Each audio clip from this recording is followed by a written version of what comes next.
Happy October 8th, you guys. I hope you guys are having an awesome October. Before we jump into this story, I just want to say it's kind of lame. It doesn't really feel like October here in Arizona.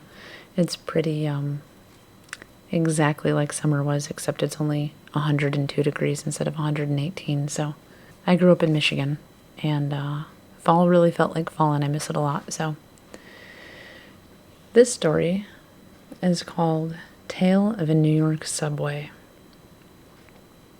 Let's see how this one goes. I also have not read this one. A girl named Laura was traveling back to her apartment from work late at night in New York City. She was a little nervous about taking the subway so late at night, but she figured that there would probably not be many people riding it, so she decided to forego a cab and take the subway anyway. When she got on the subway, she was surprised to see that there were in fact 3 people already sitting there. 2 large, suited men in dark sunglasses and a little girl in between them. Laura was surprised to see such a young girl on the subway at this time of night, but based on how she was dressed and her designer sunglasses, Laura figured the suited men were escorts or bodyguards for the daughter of someone wealthy. Laura took her seat across from the trio. If anybody else gave her trouble, she was sure the strong men would help her out. At the next stop, a man in his late 20s or early 30s got onto the subway at the other end of the car from Laura. He was clearly very, very tired and quite unkempt. His shirt was wrinkled and definitely not clean, and he had what looked like a few days' worth of stubble. The man was exactly the type of individual Laura hoped to avoid on her ride home, but the bedraggled figure was certainly no match for the men who sat across from her. As the subway moved on, though, Laura noticed something very odd. The man at the other end of the car would glance up, look slowly at Laura, then at the men, then at the girl, then back to Laura. He did this several times before the next stop, at which point he got up and moved a few seats closer to Laura, the men, and the little girl. Understandably nervous at this point, Laura was still confident the suited men could fight off the creep. However, the men didn't move even as the homeless-looking man repeated the process of looking at the other passengers before moving a few seats down. After several stops, he was seated almost right next to Laura, and yet she was the only one who seemed to be bothered. The suited men and the girl stayed put. Laura's heart pounded as she counted 2 more stops until her apartment. How much closer would the suited men allow the threat to go? With dread, Laura realized the subway was slowing as it approached the next station. The instant the doors opened, the sketchy man grabbed her around the waist and carried Laura screaming out of the subway. The man ran with Laura over his shoulder as fast as he could. Visions of being robbed, raped, or murdered flashed through her mind. Eventually, the man set her down. He was panting.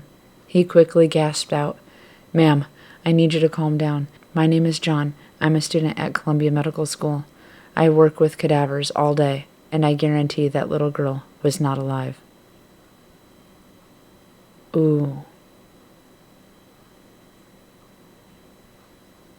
Ooh. Ew. Ugh. Yeah, that one gave me the chills. Oh, man. Yeah. Somebody said, anything to do with the subway reminds me of the movie Midnight Meat Train. Guaranteed the next time I go there, I won't be riding it late at night. I kind of want to watch. Is that a movie? Oh, yeah. Well, he said movie. Good job. Interesting. Very interesting. So I think, because it's so short, I just feel like it's so short, we're going to read another story. This one is called The Cecil Hotel. Also looks short, but let's do it. Why can't I say that? The Cecil Hotel by Matteo Hellion. It's not what it seems at the Cecil Hotel. Not by a long shot. Beyond the vintage European-styled rooms and lobby that pays tribute to nostalgic era of the 1920s, something evil lurks.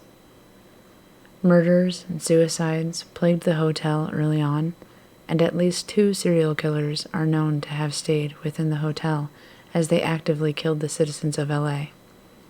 Jacqueline knew this, of course. It was her passion. She loved history, and she loved dark history even more. So a weekend trip to the Cecil Hotel sounded like the perfect creepy getaway. She arrived early on a drizzly Saturday morning with her single travel bag with an extra pair of clothing, her toothbrush, notebook, and camera. Jacqueline checked in to the hotel and requested room 1414, the same room that the Night Stalker had supposedly stayed in. She tossed her backpack on the bed and started snapping pictures of the room. It was going to be a great entry to her blog. Around noon, Jacqueline made her way to the lobby and out for a quick lunch. On her way, she stopped at a nearby bookstore and bought a book of the Cecil Hotel. Then, book in one hand and sandwich in the other, Jacqueline returned to the hotel. She entered the elevator and hit the button for the 14th floor. She noticed that the elevator seemed colder than before, much colder. The door slid shut and lurched as it climbed up the elevator shaft of the old building. The small space continued to increase in coldness.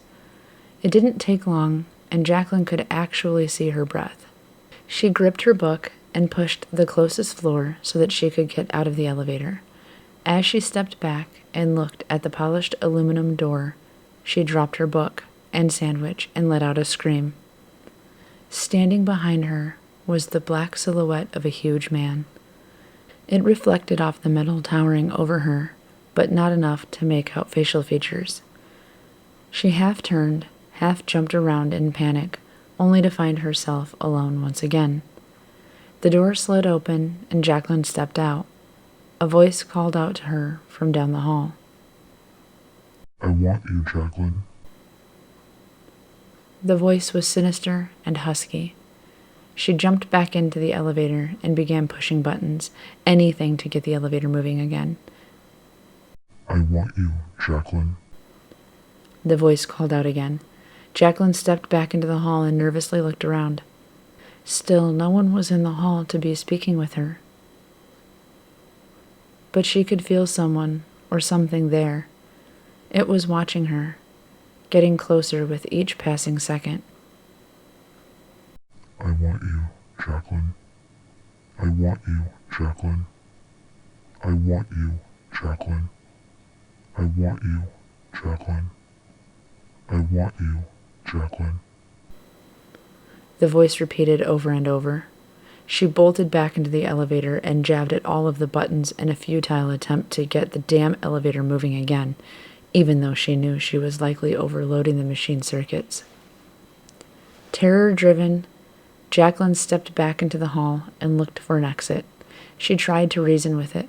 "Please, let me go. I just want to go home, please."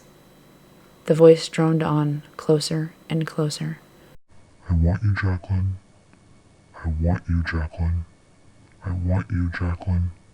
I want you, Jacqueline. I want you, Jacqueline."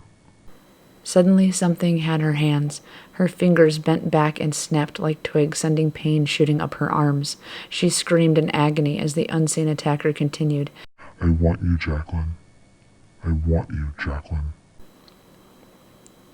It gripped her around her waist and pulled at her, dragging her down the hall. Jacqueline began to kick and fight at the invisible force that had her, but it did no good. She tried to scream again, and something icy cold covered her mouth. She couldn't see it, but Jacqueline knew it was a hand forcing her screams and pleads for help to become muffled.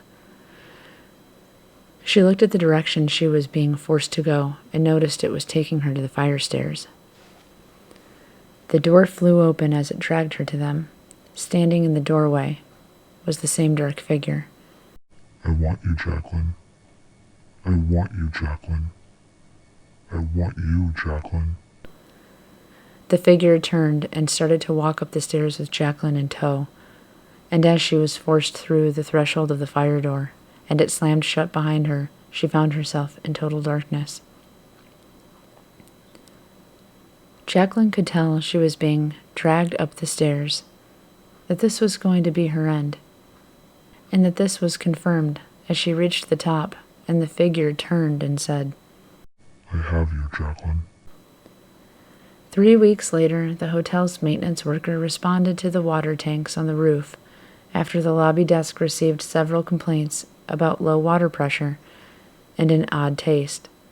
What he found in tank number 4 not only made the news, but it added to the dark and horrific history of the Cecil Hotel. Ooh, no comments yet. Interesting.